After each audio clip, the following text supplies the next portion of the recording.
The morning started like any other day on Earth. People went to work, children played in parks, and the sun shone bright in the blue sky. Nobody knew that everything was about to change forever. Captain Jake Murphy sat in his office at the Earth Defense Force Base. He was drinking his third cup of coffee and reading reports when the alarm started ringing. The loud sound filled the entire building. Jake jumped up from his chair and ran to the control room. "What's happening?" Jake asked the young officer at the computer. "Sir, we have contacts. Big ones." "They just appeared above our planet," the officer said. His hands were shaking as he pointed at the screen. Jake looked at the radar display. Huge shapes appeared around Earth like dark clouds. These were not clouds. These were spaceships. Hundreds of them. "Get me President Lisa Carter on the phone." "Now," Jake ordered. Across the world, people stopped what they were doing. They looked up at the sky and saw the alien ships. Some people screamed. Others took pictures with their phones. Many just stood there with their mouths open, unable to believe what they were seeing. The ships were massive. Each one was bigger than a city. They had smooth silver surfaces that reflected the sunlight. Strange symbols glowed on their sides in purple light. The ships moved without making any sound, floating in the air like giant metal birds. Largest ship, Commander Zarathil, stood on the bridge.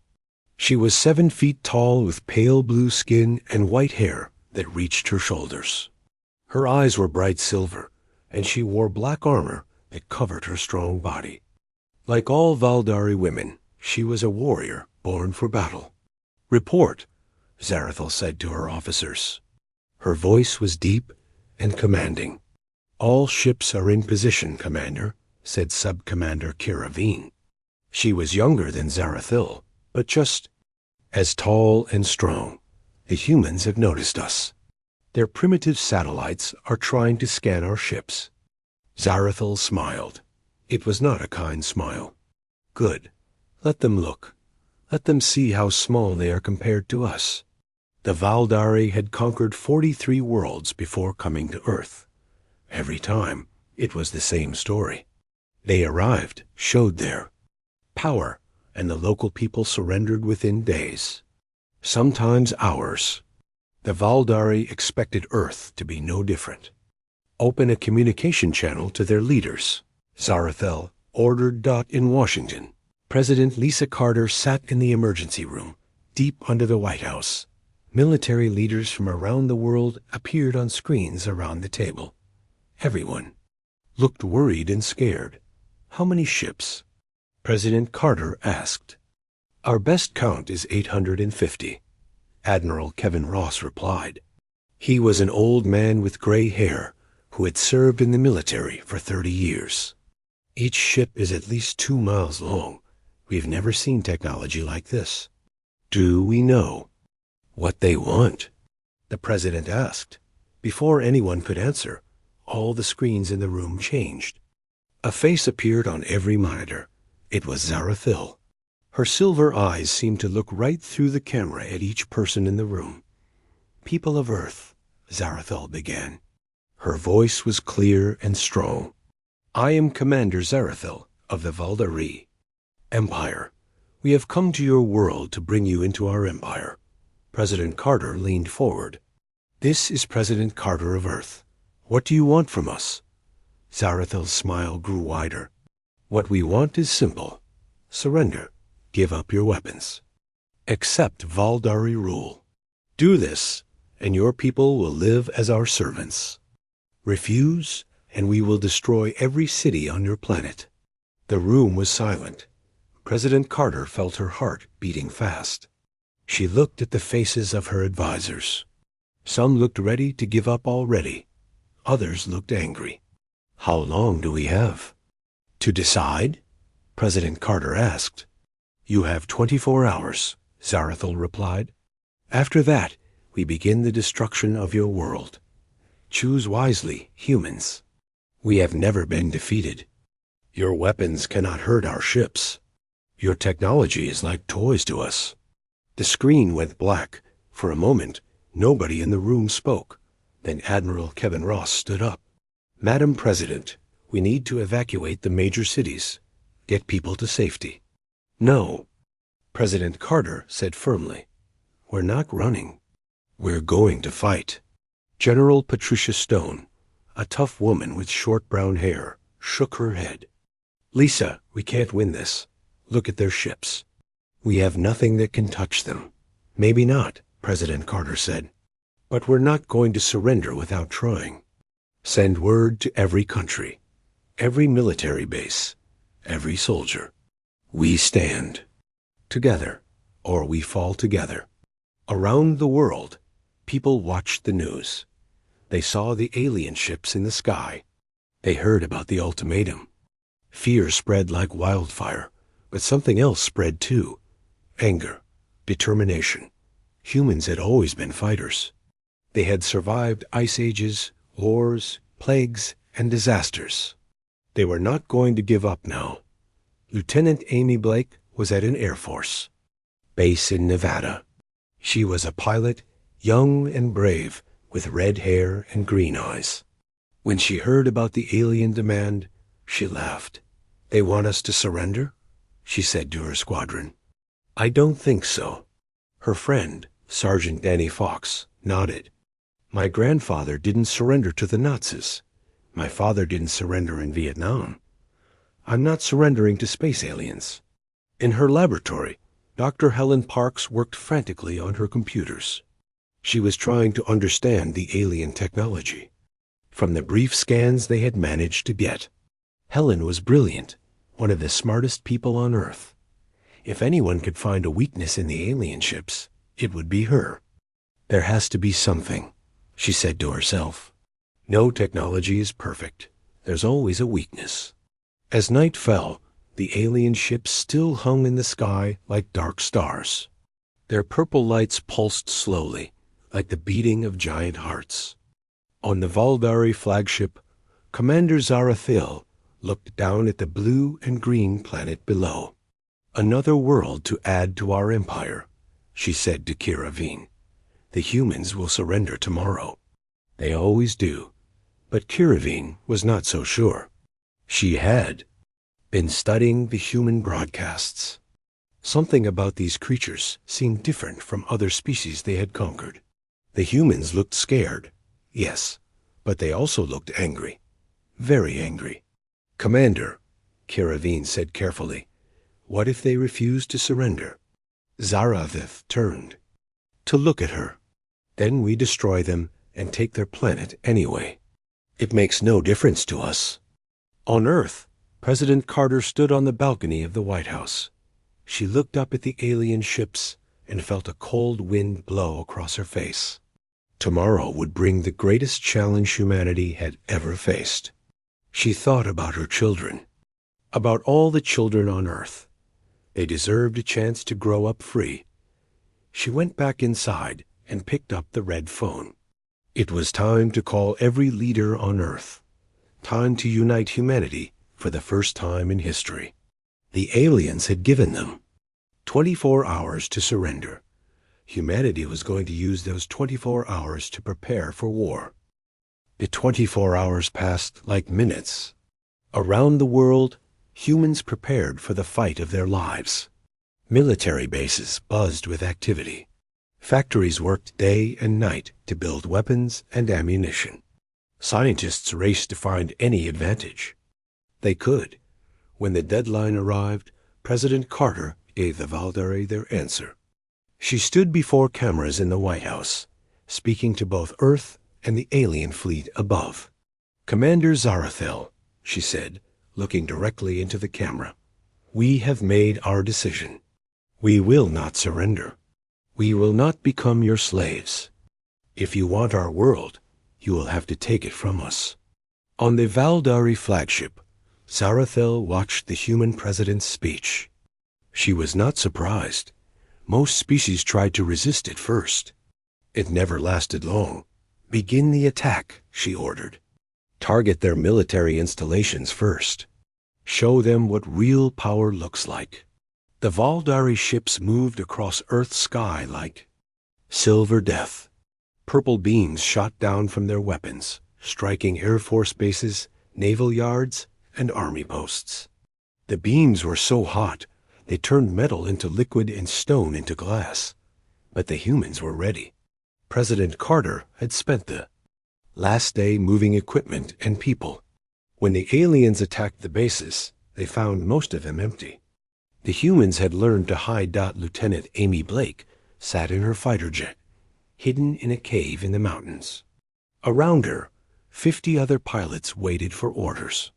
They knew their planes were no match for the alien ships, but they had a plan. Remember, Amy said over the radio, "We're not trying to win. We're trying to learn. Watch how they move. See how they fight. Look for weaknesses." The first battle was a disaster for Earth. Human missiles bounced off alien shields like rubber balls. Fighter jets exploded before they could close to the enemy ships. Tanks and artillery did no damage at all. But something strange happened. The humans did not run away. When their bases were destroyed, they built new ones in secret places. When their planes were shot down, new pilots volunteered to take their place. When their soldiers died, more soldiers came to fight. Commander Zarathel frowned as she read the battle reports. Why are they still fighting? We destroyed half their military in the first day. I don't understand it either, Kiravine replied.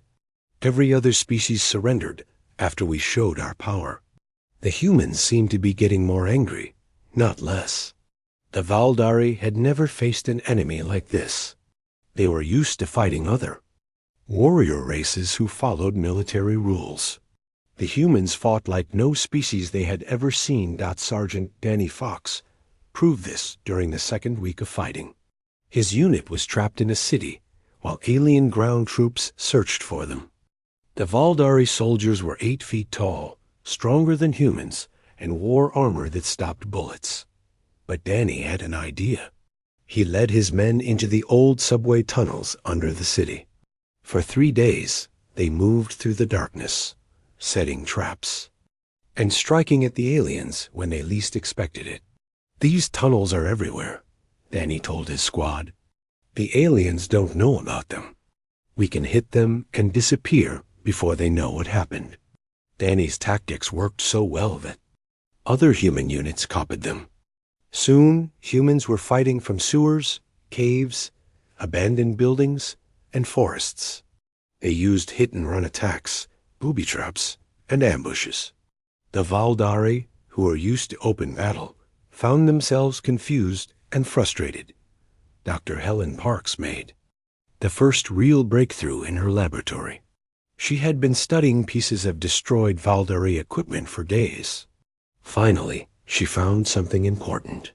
Their technology is incredible, she told General Patricia Stone over a secure video call. But it has a weakness. It's designed to fight logically. Everything they build assumes their enemy will fight in a predictable way. What does that mean? General Stone asked. It means their computers can't handle chaos, Helen explained. When we do something completely crazy, their systems freeze up for a few seconds. It's not much, but it might be enough. General Stone was a master of military strategy. She had studied every war in human history. Now she used that knowledge to create something new. She called it chaos warfare. Instead of fighting like a normal army, human forces would do the unexpected. They would attack when they should retreat. They would defend places that had no value. They would use weapons in ways they were never meant to be used. The results surprised everyone, including the humans. During a battle in Australia, Captain Ben Taylor's squadron was outnumbered 10-1. According to military logic, they should have retreated or tried to escape. Instead, Ben ordered his men to charge directly at the alien fleet. The Valdari computers calculated that the humans would try to run away. When the humans did the opposite, the alien targeting systems became confused for exactly 4 seconds. 4 seconds was enough. Ben's fighters got through the alien defenses and destroyed 3 enemy ships before the Valdari could react. It was the first real victory for Earth. News of the victory spread around the world. Humans cheered and felt hope for the first time since the invasion began. But the victory cost them dearly. Ben Taylor and most of his squadron died in the attack. On the Valdari flagship, Sub-Commander Kiravine watched the battle footage over and over. She could not understand what she had seen. The human pilots had known they would die, but they attacked. Anyway, in Valdari culture, dying for no gain was considered foolish. Why did they do it? She asked Commander Zarathel. They gained nothing from their sacrifice. Zarathel studied the footage with cold eyes. They are irrational. That makes them dangerous. But Kiravine had seen something else in the human faces during the battle. She had seen determination, purpose, something the Valdari had lost long ago in their endless conquests. The war continued. For 2 months. Every day brought new battles and new surprises. The humans learned quickly. They studied every alien weapon, every alien tactic. They adapted faster than any species the Valdari had ever fought. Lieutenant Amy Blake became famous across Earth for her daring attacks on alien supply ships. She had shot down 12 enemy fighters and damaged 2 large vessels. More importantly, she had captured alien technology that Dr. Helen Parks used to build better weapons for the human forces. The aliens are getting frustrated, Amy reported to headquarters. Their attacks are becoming less coordinated. They're making mistakes they didn't make before. She was right. The Valdari were used to quick victories. They had never fought a war that lasted more than a few weeks. Their supplies were running low, and their soldiers were tired of fighting an enemy they could not understand. Some Valdari began to question the war. Kiravine was one of them. She had captured a human pilot named Lieutenant Chris Bell during a battle over Japan. According to Valdari law, she should have executed him immediately. Instead, she decided to interrogate him. She wanted to understand why humans fought so hard for a war they could not win. "Why do you resist?" she asked Chris in the prison cell. "We are stronger than you. Our technology is better than yours. You cannot defeat us." Chris looked up at his captor. Even sitting in chains, he did not seem afraid. "Maybe we can't defeat you," he said, "but we can make you pay for every inch of our world. We can make you remember that humans don't give up." "That makes no sense," Kiravine replied. "Dying for a lost cause is foolish." Chris smiled. "Maybe, but living as slaves is worse." Kiravine had never heard anyone talk about slavery this way. In Valdari culture, being conquered was simply the way of the universe. The strong ruled the weak. It had always been this way, but talking to Chris made her think about things differently. She began to wonder if there was another way to live, a way that did not require conquering or being conquered. These thoughts troubled her. They went against everything she had been taught since birth. But she could not stop thinking about the human pilot's words. As the 3rd month of war began, both sides knew something had to change. The Valdari were winning, but slowly, too slowly. The humans were losing, but they were learning, getting stronger, becoming more dangerous every day. Commander Zarathel called a meeting of her top officers. "This war is taking too long," she announced. "The Emperor is becoming impatient. We need to end this quickly. What do you suggest?" asked one of her captains. Zarathel's silver eyes glowed with cold fire. "We destroy their capital cities, all of them. When they see millions of their people die, they will surrender." But Kiravine stood up. For the first time in her life, she questioned her commander's orders. "Perhaps there is another way," she said quietly. All eyes turned to her. Questioning a superior was almost unthinkable in Valdari society. "What other way?" Zarathel asked. her voice dangerous. Kiravine took a deep breath. Perhaps we could try to understand them better. Learn why they fight so hard. Maybe we could find a solution that does not require destroying their cities. The room fell silent. Zarathal stared at her second-in-command for a moment. "You have been talking to the human prisoner too much," she said finally. "It has weakened your mind. Forget these foolish thoughts, Kiravine. We are warriors, not diplomats." But Kiravine could not forget. As she left the meeting, she realized that the war was changing more than just the battlefield. It was changing her. The third month of war brought unexpected changes for both sides. Dr. Helen Parks had been working day and night in her hidden laboratory, studying captured Valdari technology. What she discovered changed everything. "I need to speak with President Carter immediately," Helen told her assistant. Her hands shook with excitement as she held up a small device. "I've found something incredible." Within an hour, Helen was on a secure video call with the president and top military leaders. Her face appeared on screens in bunkers around the world. "The Valdari technology has a critical flaw," Helen announced. "Their computers and weapons are designed to fight predictable enemies. When we do something completely unexpected, their systems actually crash for a few seconds." Admiral Kevin Ross leaned forward. "How do you know this?" "I've been testing captured equipment," Helen explained.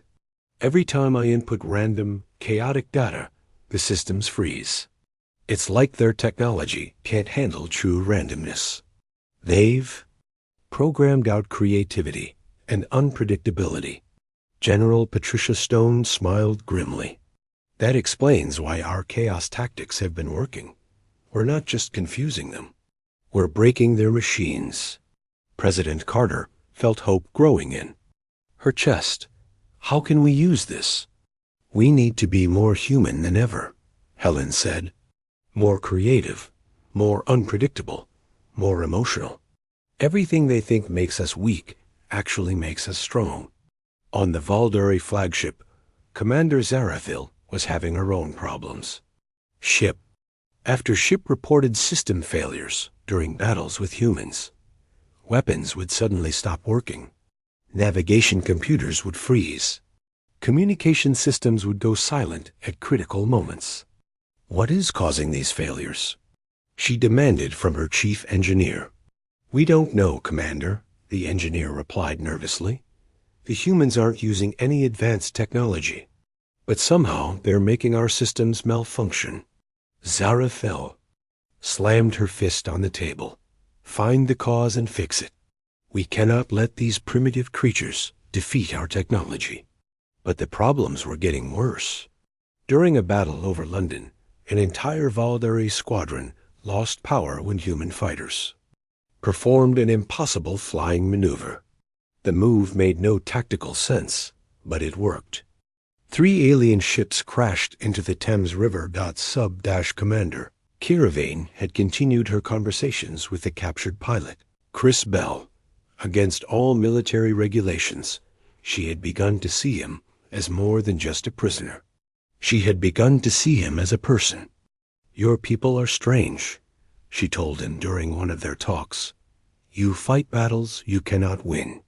You save enemies who would kill you. You sacrifice yourselves for others. None of this makes sense." Chris smiled from his cell. "Maybe that's exactly why it works. You can't predict us because we don't always make logical choices. Sometimes we make choices with our hearts instead of our heads." Hearts? Kiravine had never heard this concept before. "What do you mean?" "Emotions, feelings, love, hope, anger, compassion. These things drive us more than logic sometimes." Kiravine was confused. In Valdari society, emotions were considered weaknesses. Warriors were trained to suppress all feelings except anger and pride. "But emotions make you weak," she said. "They cloud judgment. They lead to poor decisions." Chris shook his head. "Sometimes. But they also give us strength you can't understand. A mother will fight like a demon to protect her children. A soldier will charge into certain death to save his friends. Love makes us do impossible things. These conversations troubled Kiravine deeply. She had always believed that strength came from suppressing weakness. But the humans seemed to find strength in their weaknesses. It was a contradiction that hurt her mind to think about. Meanwhile, the war continued to rage across Earth. Lieutenant Amy Blake had become humanity's greatest pilot. She had shot down 37 alien fighters and had never been hit. Her secret was simple. She never did what the enemy expected. The aliens fight like chess players, she explained to her squadron. They think 10 moves ahead, but we don't have to play chess.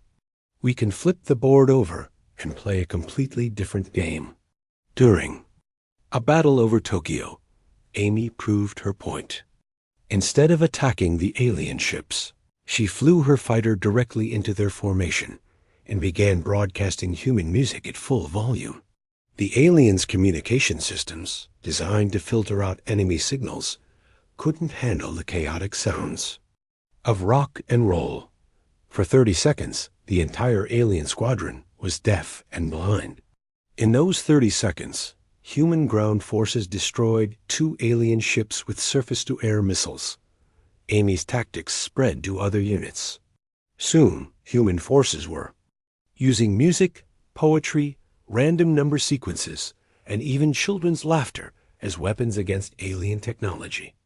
The more human and emotional the data, the more it confused the Valdari systems. Dr. Helen Parks made another discovery that shocked everyone.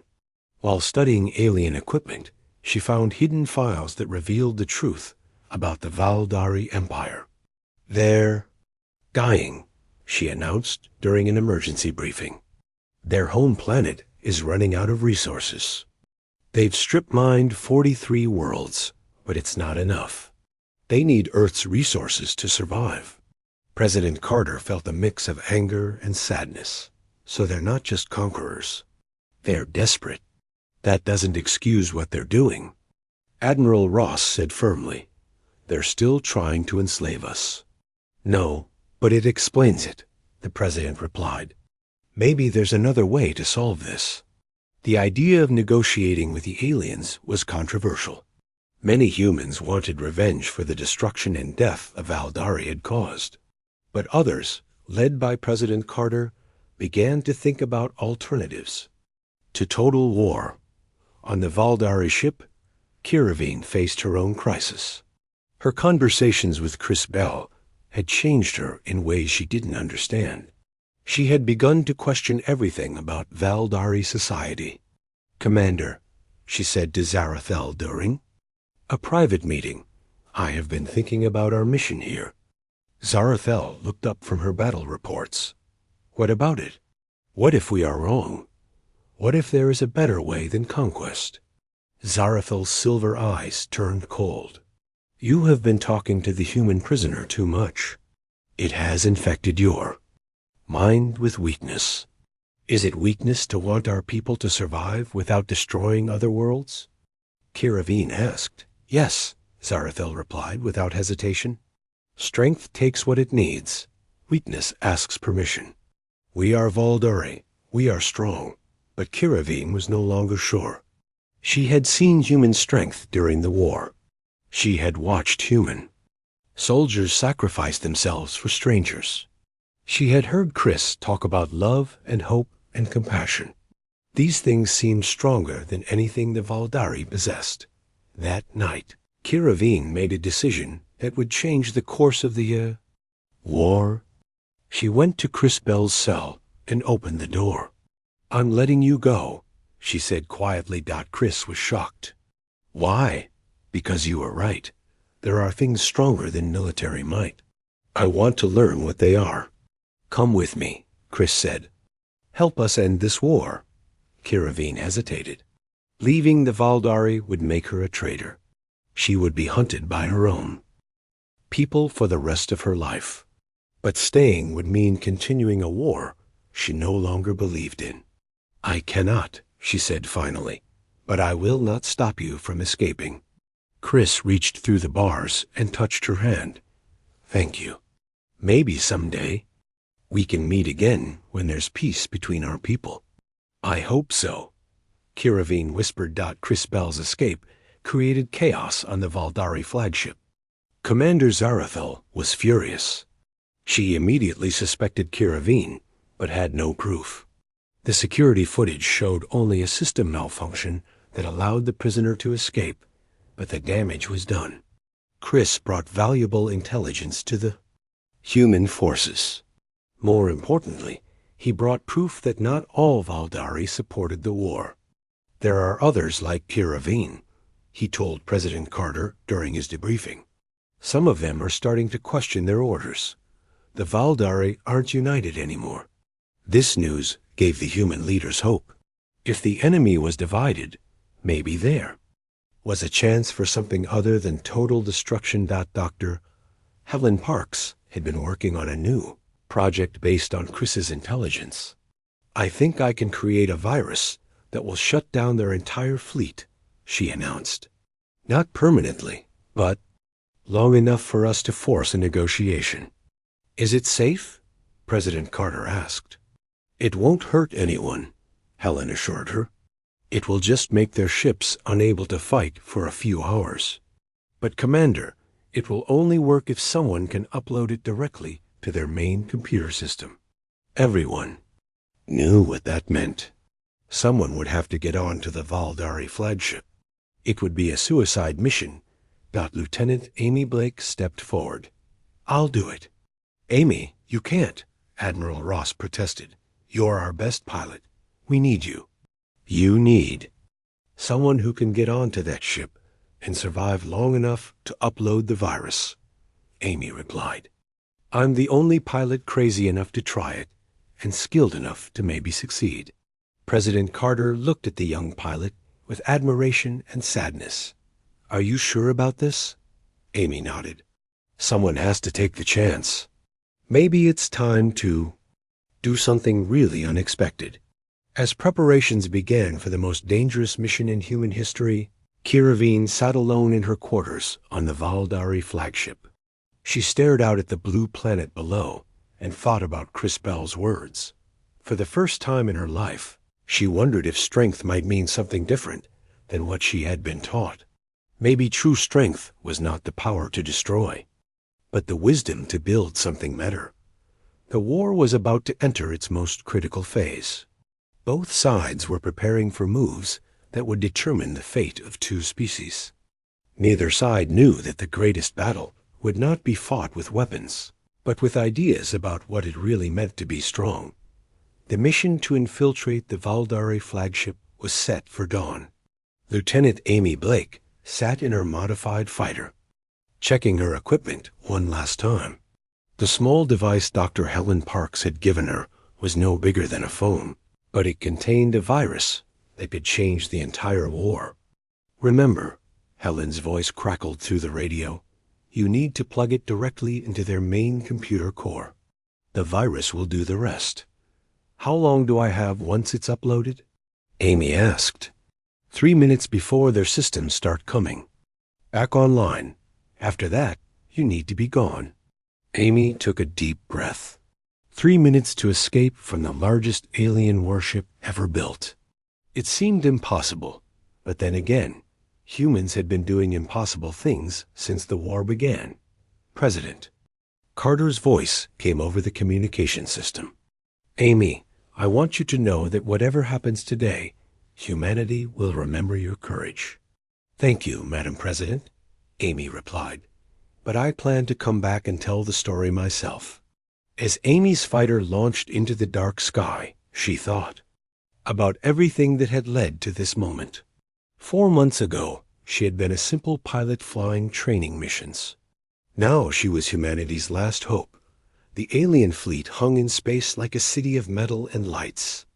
Amy's fighter was equipped with new stealth technology that Dr. Helen Parks had reverse-engineered from captured alien equipment. It would hide her from most sensors, but getting close to the flagship would still be incredibly dangerous. Approaching the target, Amy whispered into her radio. Beginning infiltration run.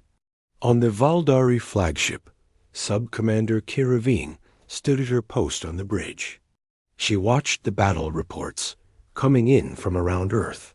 The humans were launching attacks on multiple fronts, keeping the Valdari forces busy and distracted. Commander Zarathil paced back and forth, her silver eyes blazing with anger. "These humans are like insects," she snarled.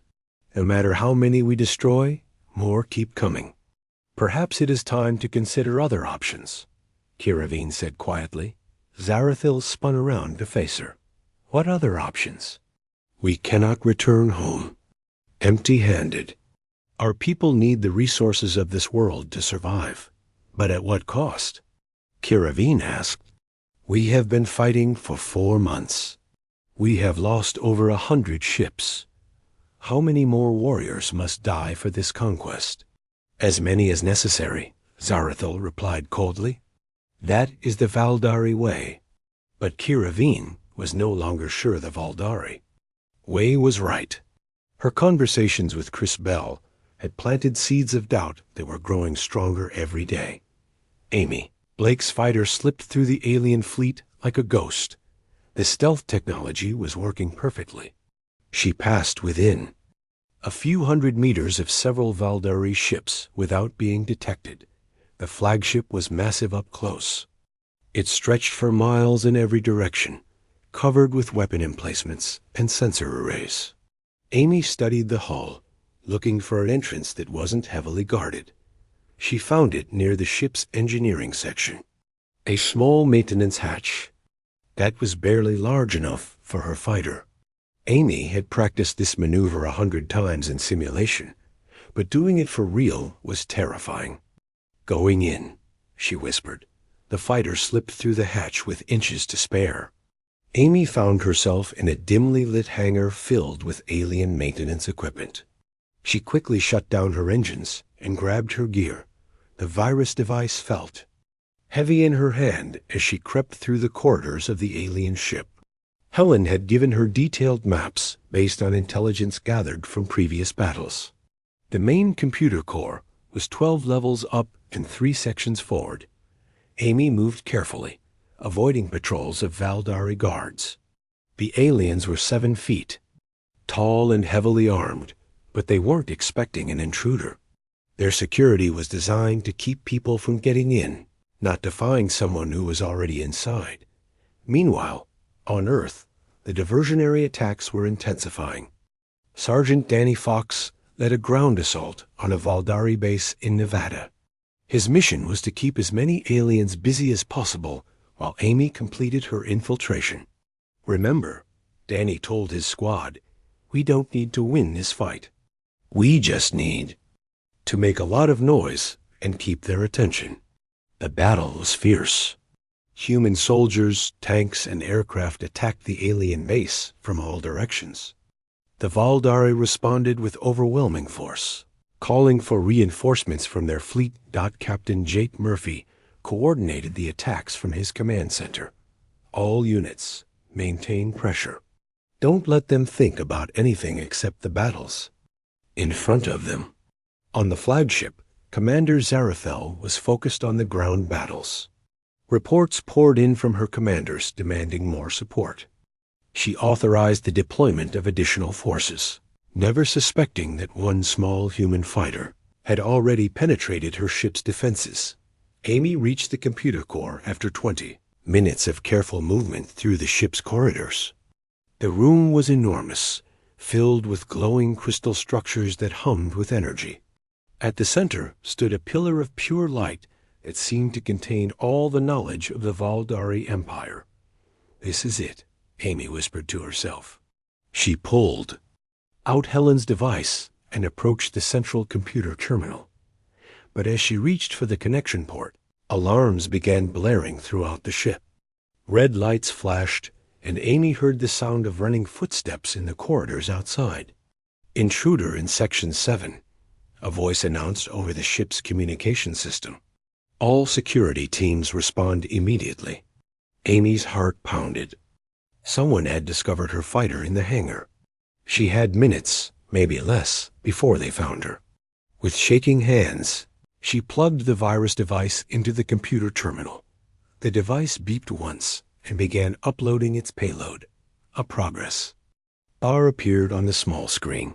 5% 15. 30%. The footsteps in the corridor were getting closer. Amy could hear alien voices speaking in their harsh language. They were searching room by room, getting nearer to her location. 45%. 60%. 75%. The door to the computer core exploded inward. 3 Valdari guards rushed in, their weapons raised. They saw Amy and shouted orders in their language. "Stop right there, human," one of them said in broken English. Amy raised her hands but stayed close to the computer terminal. The progress bar showed 90%, 95. "Step away from the computer," the guard ordered. "Sorry," Amy said with a smile. "I'm exactly where I need to be." 100%. Upload complete. The virus began spreading through the Valdari computer network instantly. Every system on every ship in the fleet began experiencing critical errors. Weapons went offline. Navigation systems failed. Communication networks crashed. Lights in the computer core flickered and went out. In the darkness, Amy activated a small flashlight and ran for the door. The confused Valdari guards stumbled around in the blackness. Unable to see her escape dot throughout the alien fleet, chaos reigned. Ships drifted helplessly through space as their pilots lost all control. Some vessels collided with each other. Others began falling toward Earth's atmosphere. On the flagship's bridge, Commander Zarathal watched in horror as every screen went dark. "What is happening?" she screamed. "Total system failure," an officer reported. "All networks are down. We have no control over anything." Sub-Commander Kiravine felt a strange mix of fear and admiration. The humans had done something impossible. They had defeated the mighty Valdari fleet, not with superior weapons, but with their creativity and courage. Amy Blake ran through the dark corridors of the flagship, guided only by her flashlight and memory. Behind her, she could hear alien voices shouting orders and confusion. The virus was working perfectly, but she still needed to escape before the systems came back online. She reached the hangar where her fighter was hidden and found it surrounded by Valdari guards. But the aliens were as confused as everyone else.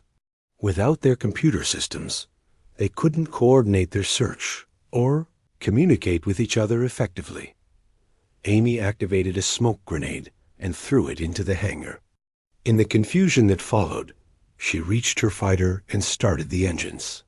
The small craft lifted off just as the smoke cleared. "This is Lightning One," Amy broadcast on all human frequencies. "Package delivered. All Valdari systems are down. Repeat, the virus is working." Across Earth, human forces cheered as they watched the alien ships lose power. For the first time since the invasion began, the mighty Valdari fleet was helpless. But President Carter knew this was only a temporary advantage. "All units, hold your positions," she ordered. "Do not attack the disabled ships. This is our chance to talk, not fight." She opened a communication channel on all frequencies, hoping the aliens could still receive messages even if they couldn't respond. "Commander Zarathil," she began, "this is President Carter. Your fleet is disabled but unharmed. We could have destroyed you, but we chose not to. We want to talk. We want to find a way to end this war without more death." On the darkened bridge of the flagship, Zarathil heard the human leader's words through a battery-powered radio. For the first time since the invasion began, she felt something she had never experienced before: respect for her enemy. The humans had defeated her fleet in the most impossible way imaginable. They had turned the Valdari's greatest strength there, technology, against them. But instead of destroying their helpless enemies, they were offering to talk. Kiravine stepped forward in the darkness. "Commander, perhaps it is time to listen to what they have to say." Zarathil was quiet for a long moment.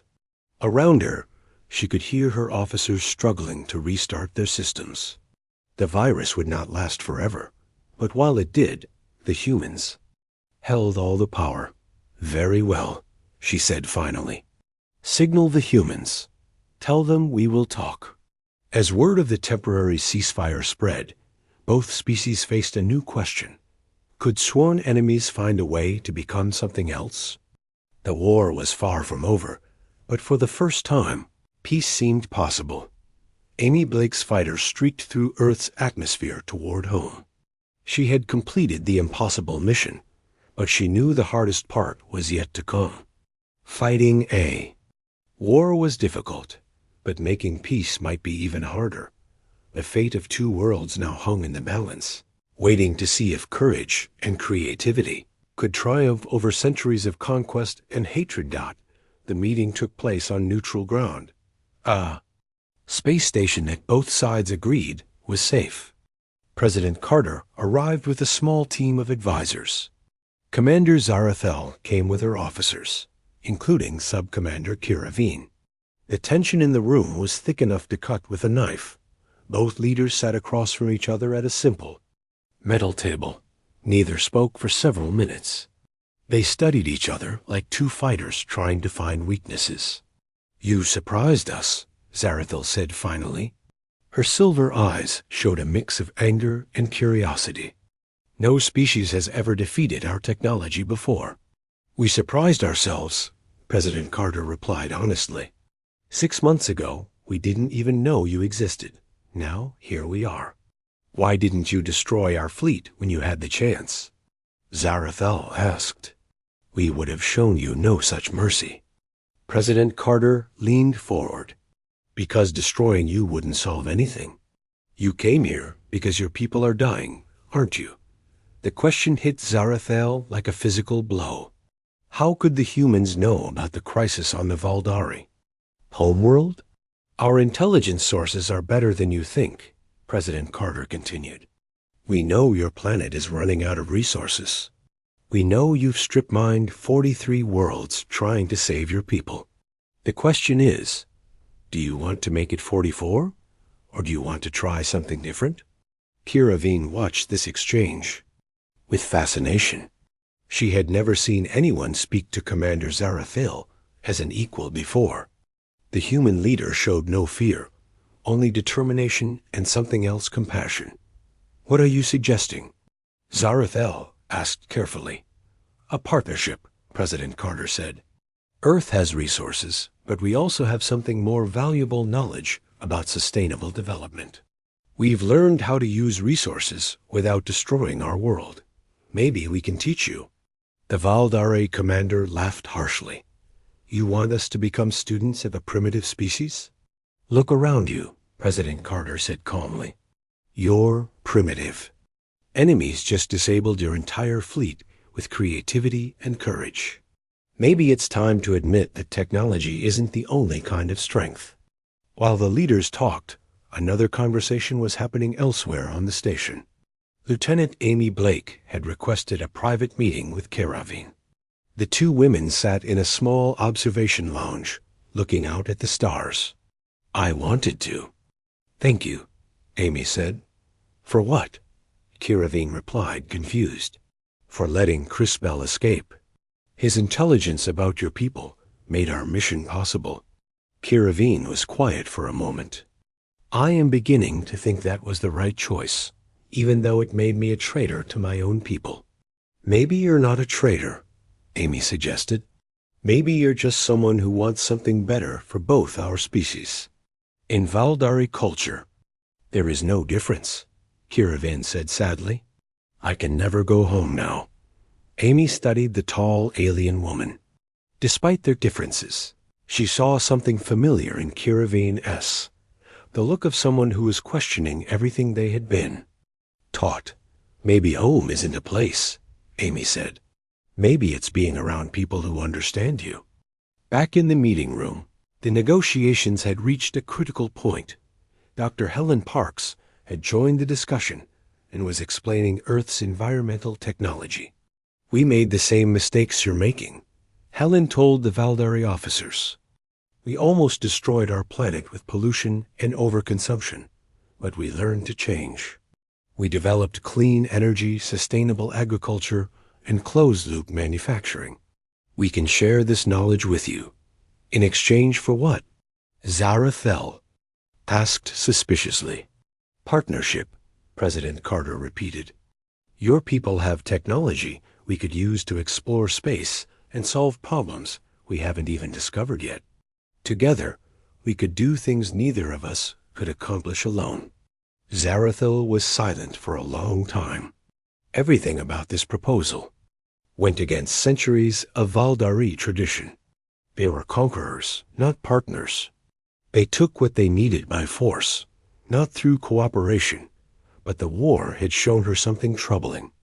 The humans had defeated them not through superior technology, but through qualities the Valdari had rejected as weaknesses: creativity, emotional decision-making, and the willingness to sacrifice for others. "There is something you must understand," Zarathel said slowly. "Even if I agree to this proposal, my people may not accept it. We have been warriors for 1,000 years.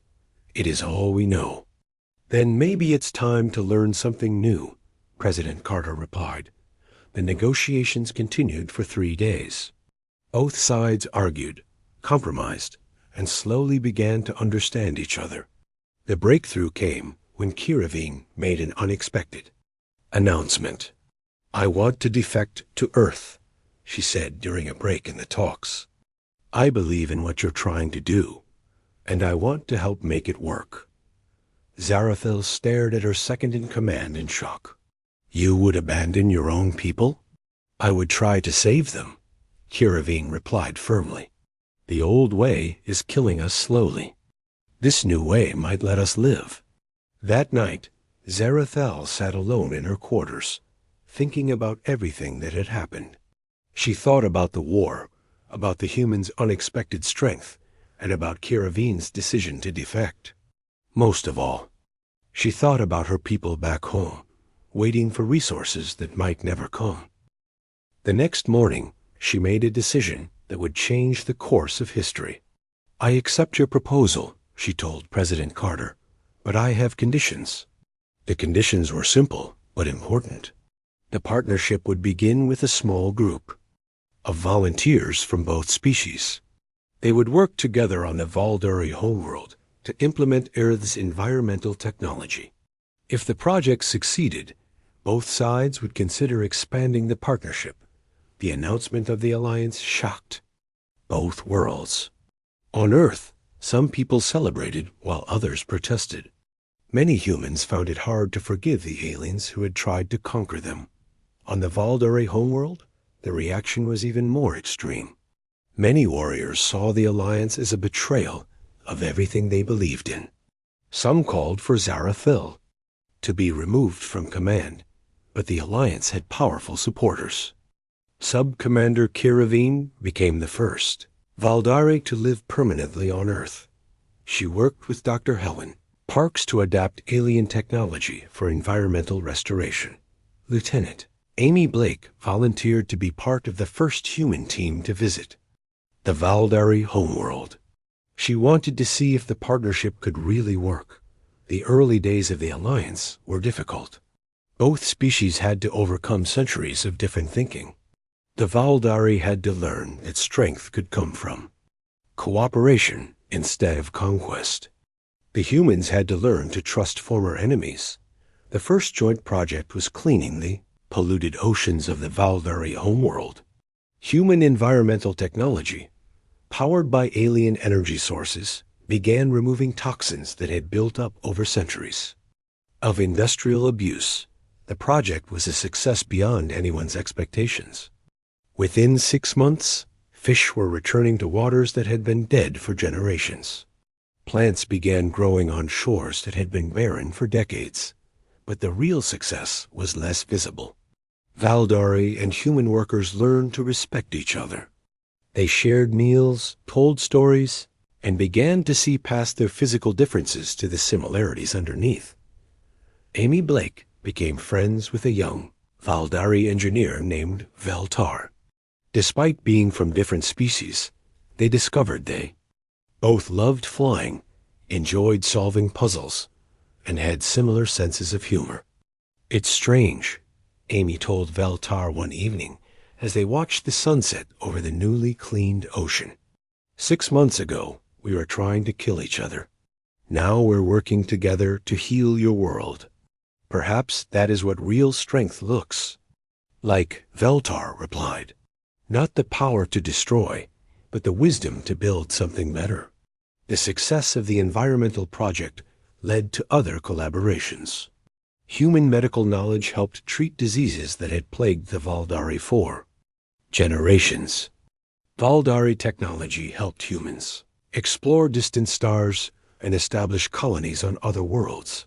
But the greatest change was cultural.